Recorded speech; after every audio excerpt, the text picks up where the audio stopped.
The transport ship Horizon's Edge descended through the pale purple atmosphere of Zephyria, its hull gleaming against the alien sky. Dr. Ben Torres pressed his face against the small window, watching as crystalline towers rose from the planet's surface like frozen music. Each spire twisted toward the heavens in impossible spirals, catching the light of the twin suns and throwing rainbows across the landscape. Ben adjusted his diplomatic uniform, feeling uncomfortable in the formal clothing. He was a scientist, not a negotiator, but Earth needed someone who understood alien biology for this mission. The Zephyrian Empire had requested peace talks after 3 years of border conflicts, and something about their message had seemed desperate. Landing in 5 minutes, Dr. Torres, the pilot announced. The Zephyrian delegation is waiting at the crystal platform. Ben gathered his research materials and checked his universal translator one last time. First contact protocols ran through his mind as the ship touched down with barely a whisper. The landing bay was magnificent, carved from a single massive crystal that refracted light into dancing patterns across the walls. As the airlock opened, Ben stepped onto Zephyrian soil for the first time. The air was thin but breathable, carrying a faint metallic scent. A group of tall figures approached, their movements graceful and flowing like water. The Zephyrians were even more striking in person than the holographic transmissions had shown. They stood nearly 8 feet tall, with pale blue skin that seemed to glow softly from within.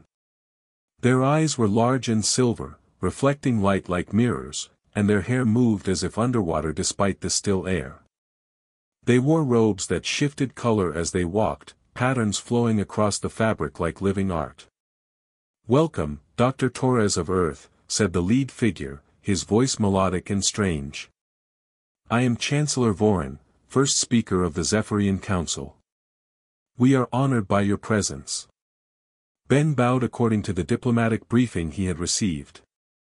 "The honor is mine, Chancellor. Earth is eager to establish peaceful relations with your people." "Come," Barren said, gesturing toward a floating platform. "The Council awaits, and there is much we must discuss." The platform glided silently through the crystal city, rising between the towering spires. Ben watched in wonder as Zephyrians moved along transparent walkways that connected the buildings, their forms graceful against the alien architecture. But something felt wrong. The city was beautiful but empty, with vast spaces that seemed designed for many more people than he saw. "Your city is magnificent," Ben said carefully. "But it seems quite spacious for your population." Chancellor Barren's silver eyes dimmed. "You are observant, Doctor." "Yes, our numbers have grown small. This is part of what we must discuss with Earth." The council chamber was a vast dome of translucent crystal, with light streaming through in complex patterns. 12 Zephyrians sat in a circle on floating seats, their faces grave. At the center of the circle stood an ornate chair that remained empty. "Dr. Torres," Chancellor Barren announced, "the High Council of Zephyria recognizes your authority to speak for Earth in these negotiations." Ben took his place in the visitor's chair, feeling small among the towering aliens. "I'm honored by your trust. Earth hopes to resolve our recent conflicts and build a lasting friendship between our species." "Friendship," repeated Counselor Thessa, her voice like wind chimes. "Yes, we too desire this. But our need is greater than mere friendship, Dr. Torres. Our species faces extinction." The words hung in the air like a physical weight. Ben leaned forward, his scientific curiosity overcoming diplomatic caution. "Extinction? But your empire spans dozens of systems. Your technology is advanced beyond anything we've seen." "Technology cannot solve every problem," Chancellor Barren said sadly. "For 137 years, no Zephyrian child has been born. Our people grow old and die, but none replace them. We number fewer than 50,000 now, scattered across worlds that once held billions." Ben felt a chill run down his spine. "No children at all?" For over a century. None, confirmed Counselor Dren, his massive frame somehow looking fragile. Our greatest minds have studied this curse for generations. Our medical technology, our genetic science, our spiritual practices, nothing has restored our ability to create new life. We've tried everything, Thessa added, her silver eyes reflecting deep pain. Genetic therapy, artificial reproduction, even attempts to merge with other species. Nothing works. The spark of life simply will not ignite within us anymore. Ben's mind raced through possibilities. Complete species infertility was theoretically possible but extremely rare. Usually, such conditions had environmental or biological causes that could be identified and treated. Have you determined what caused this condition? It began during the Great Convergence, Chancellor Voren explained. Our planet's core underwent a shift, changing the fundamental energy patterns of our world. At first, we noticed only that children became rare. Within a generation, no new pregnancies occurred at all. Your planet's core affects reproduction? Ben asked, intrigued. All life on Zephyria is connected to the planetary energy field, Counselor Thessa said. It flows through our bodies like blood through veins. When the core shifted, that energy changed. We believe this is why we can no longer conceive. Ben made notes on his tablet, already formulating hypotheses. Environmental factors affecting reproduction were well documented in Earth's biology. If the Zephyrians were truly connected to planetary energy fields, then changes in those fields could indeed impact biological processes. This is fascinating from a scientific perspective, Ben said. But I don't understand how Earth can help. Our reproductive biology is completely different from yours. The council members exchanged glances, and Ben noticed a tension in the air. Chancellor Voren stood and walked to the center of the chamber. Dr. Torres, our ancient texts speak of a time when the Star People would come to heal our world. These prophecies describe beings from beyond our sky who possess the power to restore life where it has been lost. Prophecies? Ben said carefully. He didn't want to dismiss their beliefs, but science and mysticism rarely aligned. More than prophecies, Counselor Dren said. Our quantum archaeologists have found evidence of previous contact with other species. Long ago, when our civilization was young, visitors came who helped us through a similar crisis. The texts suggest that joining with these starborn healers creates a bridge between different forms of life energy, Thessa explained. Through this connection, the broken patterns can be repaired. Ben was beginning to understand where this conversation was leading, and it made him uncomfortable. Chancellor, if you're suggesting some kind of genetic hybridization, I should point out that human and Zephyrian biology are incompatible. We couldn't reproduce together even if we tried. We do not seek hybrid children, Voren said. We seek the healing that contact with your life energy might provide. Our greatest scientists believe that exposure to human bioelectrical patterns could restart our own reproductive systems. You want to study human biology to understand how to fix your own, Ben said, relieved. That makes sense. Earth would be happy to share medical data and research. It is more complex than data sharing, Chancellor Voren said softly. Our science indicates that direct, sustained contact is necessary. The energy exchange must be personal and profound. The empty chair at the center of the council suddenly filled with light, and a figure materialized. Ben gasped as a female Zephyrian appeared, more beautiful than any of the others he had seen. Her skin held a pearl-like luminescence, and her silver hair flowed around her like liquid starlight. She wore robes of deep blue that seemed to hold captured galaxies within their folds. Dr. Torres, Chancellor Voren said formally, I present Princess Nira, last daughter of the Zephyrian royal line and greatest among our biological scientists. Princess Nira stepped forward, her movements precise yet graceful. When she spoke, her voice carried notes that Ben had never heard before, like music made from crystal and wind. Dr. Torres of Earth, I greet you with hope and desperate need. I have studied your species for many years, learning your languages and your science. I believe you may be the key to saving my people. Ben stood and bowed, his mind reeling. Your Highness, I'm honored to meet you. Your reputation as a scientist has reached Earth. But I'm not sure how I can provide the help you need. The Council proposes a formal union, Princess Nira said, her silver eyes meeting his directly. A joining of our lives according to both human and Zephyrian custom. Through this bond, we hope to bridge the gap between our species and restore the gift of life to my people. The chamber fell silent. Ben felt his heart pound as he processed what she was saying. They were offering him their princess in marriage, believing that this union might somehow solve their species' reproduction crisis. Princess Nira, Ben said carefully, I'm honored beyond words by this proposal.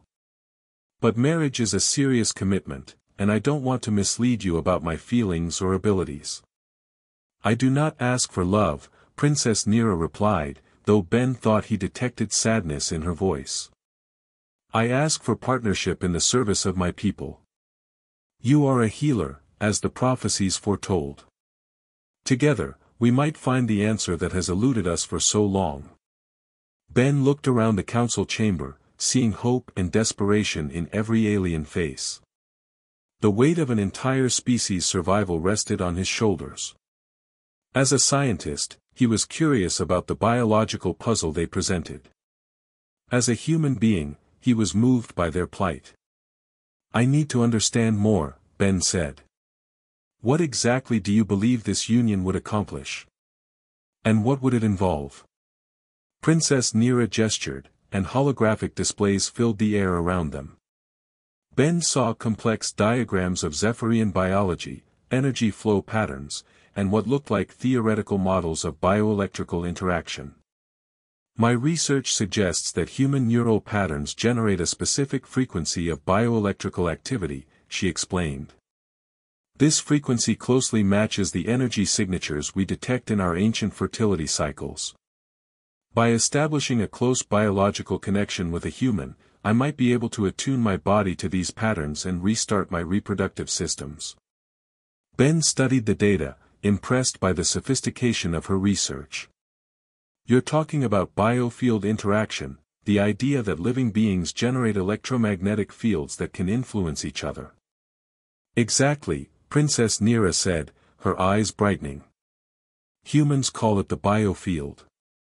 We call it life song. When two beings share the same space over time, their life songs begin to harmonize. With the right harmonic frequency, I believe my reproductive systems could remember their natural patterns. But this is all theoretical, Ben pointed out. There's no guarantee it would work. No guarantee, Chancellor Voren agreed. But it is our only hope. Will you consider the proposal? Ben was quiet for a long moment, weighing the implications. If he agreed, he would be committing to an arranged marriage with an alien princess, based on scientific theories and ancient prophecies. If he refused, he might be condemning an entire species to extinction. I need time to think, Ben said finally. And I need to understand what this marriage would actually entail. Would it be purely ceremonial, or would you expect a traditional human relationship? The choice would be yours, Princess Nira said. I ask only for the chance to work together, to combine our knowledge and see if we can solve this puzzle. If the bioelectrical theory proves correct, then proximity and cooperation might be enough. And if it's wrong? Princess Nira's luminescent skin dimmed slightly. Then my people will fade from the universe, and I will be the last of my line. Ben felt a deep ache in his chest at her words. Here was a brilliant scientist, a princess, and possibly the last hope of her species, willing to marry a complete stranger on the chance that it might save her people. I won't make this decision lightly, Ben said. But I can offer you this, whether or not I agree to marriage, I will work with you to research your people's condition. Human science might have insights that could help. Thank you, Princess Nira said, and Ben caught a glimpse of genuine relief in her expression. That alone is more than we dared hope for. Chancellor Voren gestured to the other council members. We will provide Dr. Torres with quarters in the Royal Tower, near Princess Nira's laboratories. Take all the time you need to consider our proposal. As the council session ended, Ben found himself walking beside Princess Nira through the crystal corridors. She moved with natural grace, but he noticed she seemed tired, as if carrying an enormous weight. Princess, Ben said quietly, can I ask you something personal? Of course. Are you truly willing to marry a stranger for your people? Don't you have personal desires and dreams? Princess Nira stopped walking and turned to face him. For a moment, her composed mask slipped, and Ben saw the young woman beneath the princess. I have studied humans for years, Dr. Torres. I know that marriage among your people is usually based on love and personal choice. I envy that luxury. But I am the last fertile female of my species. If there is even the smallest chance that joining with you could save my people, then I must take it. That's a terrible burden for one person to carry. It is my burden, she said simply. And perhaps, if we work together, we can find a solution that saves everyone. Ben looked into her silver eyes and made his decision. Not about marriage, not yet, but about something more immediate and important. Princess Nira, I want to see your laboratory. I want to study your people's condition with you. And I want to find a real solution, not just hope for ancient prophecies to come true. For the first time since they had met, Princess Nira smiled. It transformed her face, making her seem younger and more human despite her alien features. Thank you, Dr. Torres. That is the most hopeful thing anyone has said to me in years. As they walked toward her laboratory, Ben wondered what he was getting himself into. But one thing was certain, he was not going to let an entire species die if there was anything science could do to prevent it. Princess Nira's laboratory occupied an entire level of the Royal Tower, its crystal walls filled with equipment that seemed to blend Zephyrian technology with principles Ben recognized. Holographic displays showed complex biological data, while strange instruments hummed with energy that made his skin tingle. This is remarkable, Ben said, examining a device that appeared to measure bioelectrical fields. Your technology is centuries ahead of Earth's in some areas. Princess Nira activated a central console, and the room filled with three-dimensional models of Zephyrian anatomy. We have had much time to perfect our medical science. Unfortunately, all our advancement means nothing if we cannot solve this one crucial problem. Ben studied the anatomical displays, noting the differences between human and Zephyrian biology. The alien reproductive system was far more complex than Earth species, involving energy channels that connected to what appeared to be the nervous system. These energy pathways, Ben said, pointing to glowing lines in the display. They're connected to your brain? Yes, Princess Nira confirmed. Reproduction for our species is not just physical. It requires harmony between mind, body, and planetary energy. When our world's course shifted, it disrupted this harmony. Ben pulled out his tablet and began making notes. On Earth, we've discovered that electromagnetic fields can affect biological processes. Brain activity, heart rhythm, even cellular regeneration can be influenced by external energy patterns. That aligns with our theories, Princess Nira said, her silver eyes brightening with interest. Show me your human research. For the next several hours, Ben shared Earth's knowledge of biofields and electromagnetic effects on living tissue. Princess Nira absorbed the information rapidly, asking questions that showed her deep understanding of the science involved. Your species generates bioelectrical signatures that are remarkably stable, she observed, studying Ben's data. Unlike Zephyrians, whose energy patterns have become chaotic since the core shift. What if we could artificially recreate the original planetary energy patterns? Ben suggested. Instead of trying to adapt to the changed environment, we could restore the original conditions your reproductive systems need. Princess Nira paused, her hand hovering over the console. We considered that approach decades ago, but the power requirements would be enormous. We would need to synchronize energy patterns across our entire planet. Not necessarily, Ben said, his excitement growing. What if we start small? Create a localized field generator that reproduces the original energy signature. If it works on one individual, we can scale up the technology.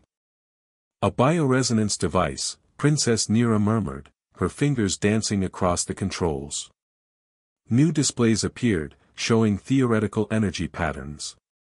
We could use human bioelectrical signatures as a template for the correct frequency.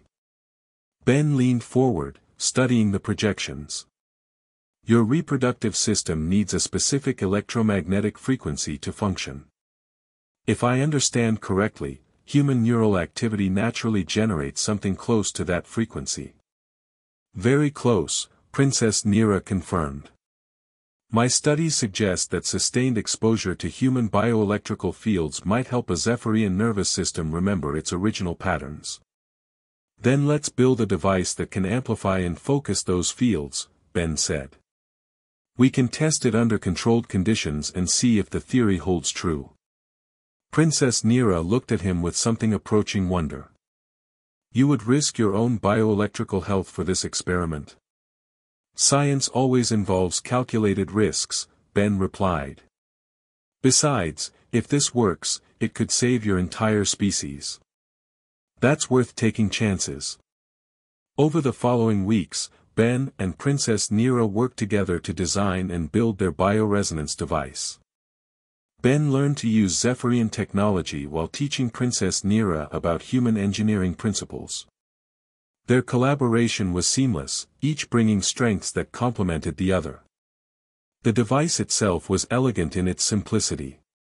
A crystalline chamber that could hold one person, surrounded by biofield generators calibrated to human neural frequencies.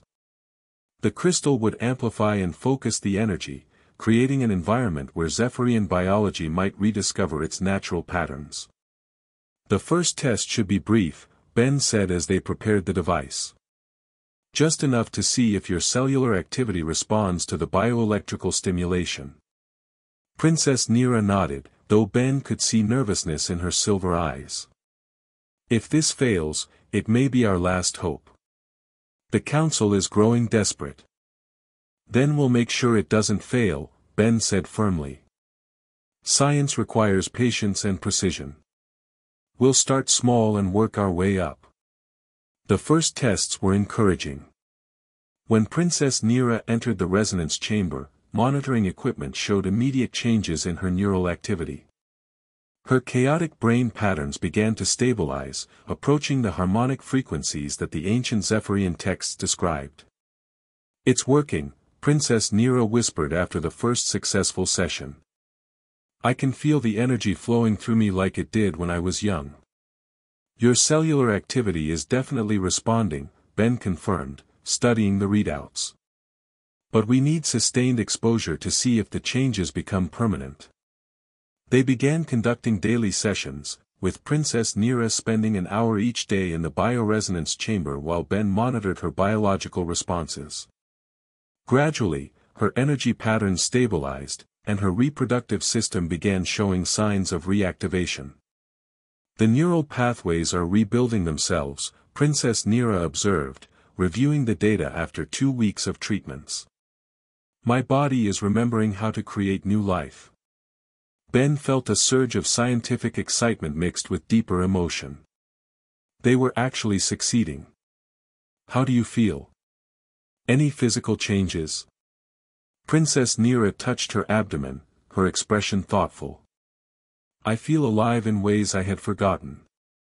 Energy flows through me like music, connecting every part of my being. Their success brought unexpected complications. Chancellor Barren and the council began pressuring them to accelerate the process, eager to see if pregnancy was possible. Ben insisted on maintaining proper scientific protocols, despite the political pressure. We need to be certain the neural pathways have stabilized before attempting reproduction, Ben argued during a council meeting. Rushing the process could reverse all our progress. Every day we wait, more of our people grow old and die, Councillor Thessa replied urgently. If Princess Nera can conceive, we must know immediately. Princess Nera stood, her luminescent skin glowing brighter than Ben had ever seen. I understand your urgency, but Dr. Torres is correct. We must follow proper scientific procedure. When I am ready, I will know. 3 weeks later, Princess Nera's bioelectrical patterns matched the ancient recordings perfectly. Her reproductive system had fully reactivated, responding to the artificial energy field as if her planet's core had never shifted. It's time, Princess Nera announced after reviewing the latest test results. My body has remembered its natural state. The bioresonance treatment has been successful. Ben felt both pride and uncertainty. This is incredible, but we need to consider the next steps carefully. Your fertility has been restored, but actual conception will require compatible genetic material. Our reproductive process is different from yours, Princess Nera explained. We can trigger cellular division without external genetic contribution when our energy patterns are properly balanced. The bioresonance treatment should be sufficient. You mean you can reproduce asexually when conditions are right? In a sense, yes. Our species evolved this capability for emergency situations. The offspring carries the full genetic heritage of the parent, ensuring species survival even when normal reproduction fails. Ben was amazed by the complexity of Zephyrian biology. So you could potentially conceive and carry a child now that your reproductive systems are functioning again? Theoretically, yes. But I want to be certain before we make any announcements. The hope this would bring to my people is enormous. I cannot bear to disappoint them if something goes wrong. They decided to wait another week, continuing the bioresonance treatments to ensure the neural pathways remained stable. During this time, Ben and Princess Nera grew closer as friends and research partners. She taught him about Zephyrian culture and history, while he shared stories of Earth and human civilization. Your species fascinates me, Princess Nera said one evening as they reviewed data in her laboratory. Humans seem to thrive on challenges that would discourage others. You see problems as puzzles to be solved rather than obstacles to be endured. Maybe that's why the ancient prophecies mention star people as healers, Ben suggested. Humans have always been good at finding solutions to impossible problems. I believe you are exactly what the prophecies described, Princess Nera said softly. A healer who brings hope where there was none. 2 days later, Princess Nera's medical scanners detected the first signs of cellular division in her reproductive system. She was pregnant. Ben, she whispered, her voice filled with wonder. The scanners show new life beginning within me. After 137 years, a Zephyrian child will be born. Ben felt tears streaming down his face, overwhelmed by the magnitude of what they had accomplished. Princess, this is incredible. You've done it. You've saved your species. Word of the pregnancy spread throughout the Zephyrian Empire within hours. Citizens who had lived their entire lives without seeing a child wept with joy. The crystal cities filled with celebration as hope returned to a dying race. But the success also brought new challenges.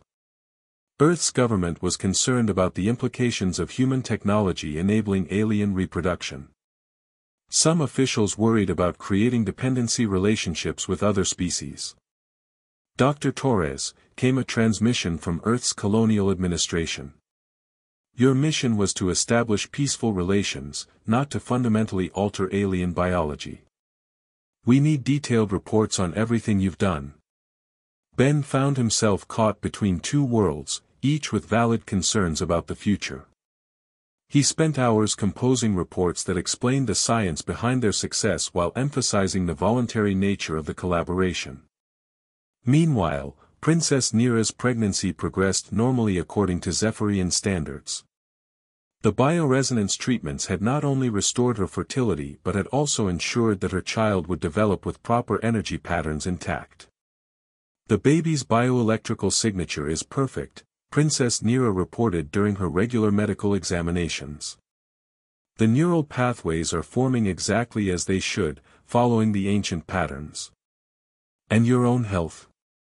Ben asked, concerned about the strain of carrying the first Zephyrian child in over a century. I feel wonderful, Princess Nira assured him. The pregnancy is proceeding exactly as our medical texts describe. In 4 months, I will deliver a healthy daughter. Ben was fascinated by Zephyrian pregnancy, which was shorter than human gestation but involved more complex energy exchanges between mother and child. Princess Nira's luminescence had increased dramatically, and she seemed to glow with inner light. The life song grows stronger each day, she explained. My daughter and I are learning to harmonize our energy patterns. When she is born, she will carry the knowledge of proper bioelectrical balance. As news of the pregnancy reached other Zephyrian worlds, requests poured in for bioresonance treatments. Ben worked with Princess Nira to design portable devices that could be mass-produced and distributed throughout the Empire. We can save them all, Princess Nira said excitedly as they reviewed production plans. Every Zephyrian female can potentially conceive again if we can provide enough bioresonance devices. Ben felt the weight of responsibility settling on his shoulders. This technology could change the balance of power in the galaxy. We need to be careful about how it's distributed. You're worried about your own people's reaction, Princess Nira observed perceptively. Among other things, yes. Some humans might see this as giving aliens an unfair advantage. Others might worry about creating new populations that could become threats. Princess Nira placed her hand on Ben's arm, her touch warm and comforting. Then we must show them that cooperation creates strength, not danger. Our alliance can benefit both species. Over the following months, Ben helped establish the first interspecies scientific exchange program. Human researchers came to Zephyria to study bioelectrical fields, while Zephyrian scientists traveled to Earth to share their advanced medical knowledge. The collaboration proved beneficial for both civilizations. Humans gained access to energy manipulation technologies that revolutionized medicine and engineering. Zephyrians learned human problem-solving approaches that helped them adapt to environmental challenges. Princess Nira's daughter was born on a day when both of Zephyria's suns reached perfect alignment. The child was healthy and beautiful, her silver hair already showing the flowing patterns of her people. Most importantly, her bioelectrical signature was perfect, proving that the restoration was complete. She is the first of a new generation, Princess Nira said, holding her daughter close. Because of your courage and wisdom, my people will survive. Ben looked down at the tiny Zephyrian infant, marveling at how small actions could have enormous consequences. A scientific collaboration had become a friendship, and that friendship had saved an entire species. What will you name her? Ben asked.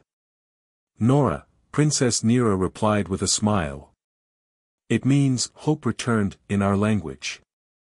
She will grow up in a world where Zephyrian children are once again common, where our species has a future. As reports came in from across the empire of successful pregnancies following bioresonance treatment, Ben realized that their work had created something unprecedented. Not just a medical breakthrough, but a new model for interspecies cooperation. The ceremony marking baby Nora's naming was attended by delegates from dozens of worlds. Humans and Zephyrians stood together, celebrating the birth that represented hope for peaceful collaboration between different forms of life. Ben stood beside Princess Nira as she presented her daughter to the assembled dignitaries, thinking about the strange journey that had brought him here. He had come to Zephyria as a scientist and diplomat. He was leaving as something more, a bridge between worlds and a symbol of what could be accomplished when different species work together. "Thank you," Princess Nera whispered as the ceremony concluded. "You saved my people, but more than that, you showed us that the universe is filled with friends we have not yet met." Ben smiled, watching little Nora sleep peacefully in her mother's arms.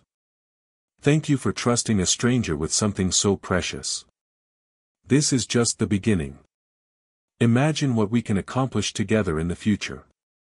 As the twin suns set over the crystal cities of Zephyria, Ben knew that this moment would be remembered as the day two species chose cooperation over conflict, science over superstition, and hope over despair.